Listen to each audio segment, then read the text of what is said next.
पूरा ओबेरॉय हाउस रोशनी से जगमगा रहा था। महलों जैसे इस घर में आज एक भव्य फंक्शन का आयोजन किया गया था, जहां हर मेहमान के चेहरे पर मुस्कान थी, पर दिल में सवाल छिपे हुए थे, क्योंकि सबको पता था कि यह सजी धजी महफिल असल में मलिष्का के बनाए जाल का हिस्सा है, जिसमें वह लक्ष्मी को हमेशा के लिए हरा देना चाहती थी, रिची को अपनी मुट्ठी में बंद करना चाहती थी और खुद को ओबेरॉय परिवार की रानी घोषित करना चाहती थी। लेकिन किसी को भी यह अंदाजा नहीं था कि उसी महफिल में एक तूफान छुपा बैठा है, एक ऐसा तूफान जो मलिष्का की दुनिया को जड़ से हिला देगा, एक ऐसा तूफान जो लक्ष्मी के रूप में वापसी कर चुका था। मगर इस बार वो लक्ष्मी नहीं थी जो चुपचाप सब सह लेती थी। इस बार वो लक्ष्मी थी जो हर वार का जवाब देनी आई थी। वो लक्ष्मी जो अब अपनी मजबूरी नहीं बल्कि अपनी ताकत बन चुकी थी। और उस ताकत का पहला रूप सबने तब देखा जब पूरे घर की रौनक को काटती हुई एक महिला ने प्रवेश किया।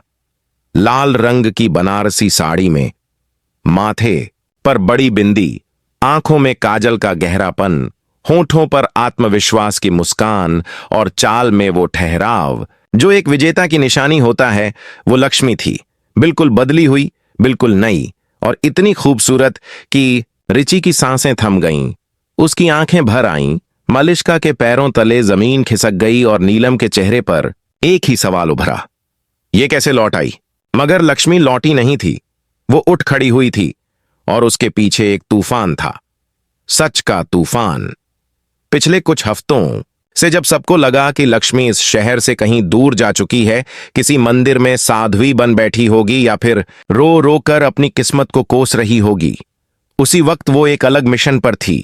एक नई पहचान बनाकर उसने मलिष्का की सारी चालों को बेनकाब करने की ठान ली थी। उसने अपने नए अवतार के पीछे एक नई शक्ति को खड़ा किया था, शालू, आयुष और खुद उसकी जली हुई आत्मा जो अब राख से फिर उठ चुकी थी। हर दिन हर रात उसने सीसीटीवी फुटेज, कॉल रिकॉर्डिंग, डॉक्टरों की रिपोर्ट्स और मलिष्का के काले सच को इकट्ठा करने में बिताया।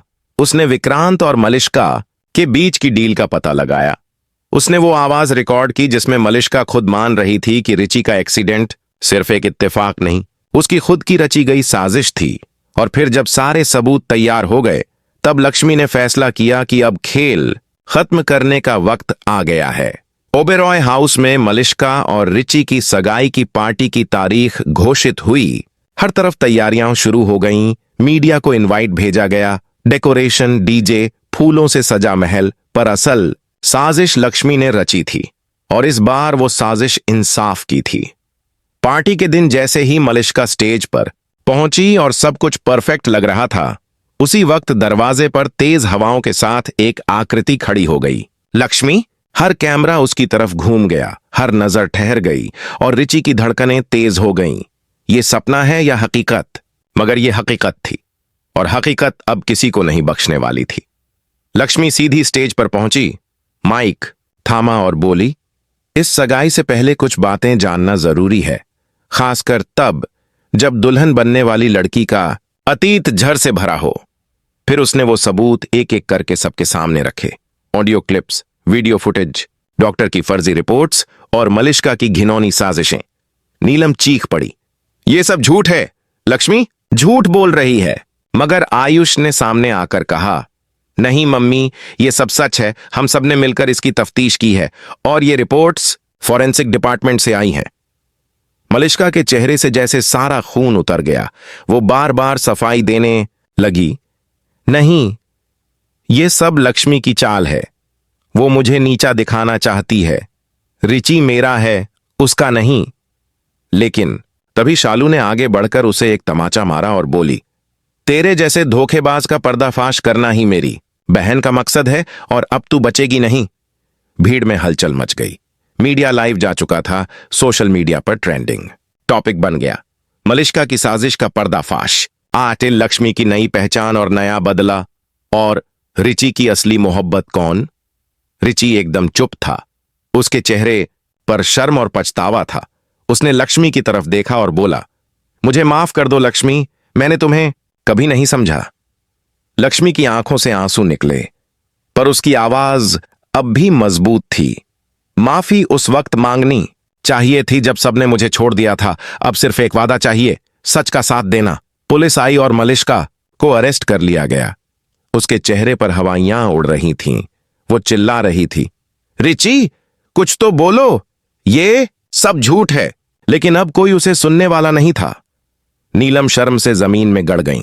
करिश्मा ने अपना चेहरा ढक लिया और रिची ने मलिश्का से मुंह मोड़ लिया। लक्ष्मी अब सिर्फ एक बेघर बहू नहीं थी, वो उस घर की असली शेरनी बन चुकी थी। अगले दिन हर न्यूज चैनल पर एक ही हेडलाइन थी, लक्ष्मी का नया अवतार, मलिश्का की हार। लोग कह रहे थे कि शायद अब ओबेरॉय हाउस में इंसाफ का सूरज उग चुका है और लक्ष्मी उस सुबह की पहली किरण है। लक्ष्मी ने उस रात अकेले बैठकर अपने पुराने एल्बम देखे, खुद से वादा किया कि अब कभी भी वो खुद को किसी के भरोसे नहीं छोड़ेगी। अब वो अपनी कहानी की नायिका खुद बनेगी और जो भी उसकी बहनों या उसके आत्मसम्मान पर हाथ डालेगा वो तबाही देखेगा।